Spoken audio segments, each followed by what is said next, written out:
Hey everybody, this is a no start video for an Acura Integra. It's a 97. I was having a situation where the car was not starting. I removed the starter, had it professionally checked. The starter checked out to be okay. The solenoid was okay. So just through the process of diagnosing, the process led me to the clutch switch. Um, we're underneath the dashboard of the car right now, and I actually have a little flashlight here. This this one that's actually lit up right now is not the clutch, the switch that um, allows you to not be able to start the car if the clutch isn't pressed in. This is actually the cruise control switch here, but this is going to be the best way that I can show you what the issue really was. I took it to the dealer, and I paid $350 to have this diagnosed, and they diagnosed it wrong. They said it was the clutch switch. I bought a new switch installed. Well, the car still didn't start when I had the clutch pedal pushed in, and I checked to see if it was properly adjusted, and it was. The problem, and I'll show you based on the cruise control switch, was that little plastic. I'll get a little closer. I'm lighting it up right there. Um,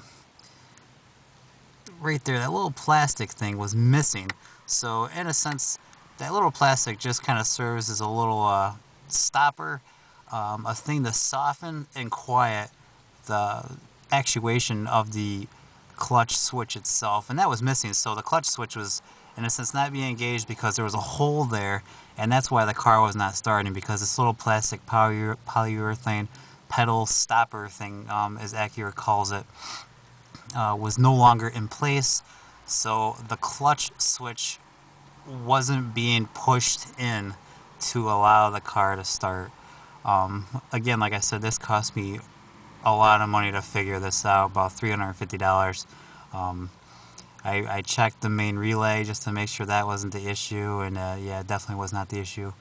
And just so you know, if you're ever stranded and you need to get the car started, try just turning the key on, leaving it on, and running a jumper wire from the starter solenoid right to the battery, and the car might start that way. That's how I was starting the car, even with this bad switch that actually goes up there.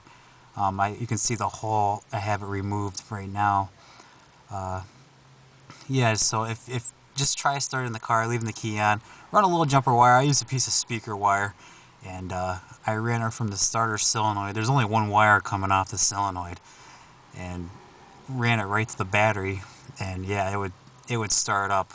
So I just wanted to let you guys know if you're having any no start issues with your Integra, just to basically help you save you guys some money, because obviously this cost me so much money, and I just hope this is really helpful. Um, I have been driving it with the old switch installed into the harness. I just used a sawzall, chopped that switch in half, and soldered what was inside together, and that allowed me to start the car. Keep in mind, make sure the car is in neutral when you start it, or you have your foot on the clutch. That way, you're not going to just take off as soon as you engage the starter motor. This is just a safety switch. That's why they have it here from the manufacturer. Because people are stupid, they might try starting their car with it in gear. So the manufacturers had to install the safety switch. Keep in mind, 90% of commercial vehicles out there do not have a switch like this. You can start them while they're in gear, which is pretty good. But yeah, if you're having a no start, this is something to check, along with a bazillion other things you could possibly check. I just really, like I said, wanted to make this video to be informative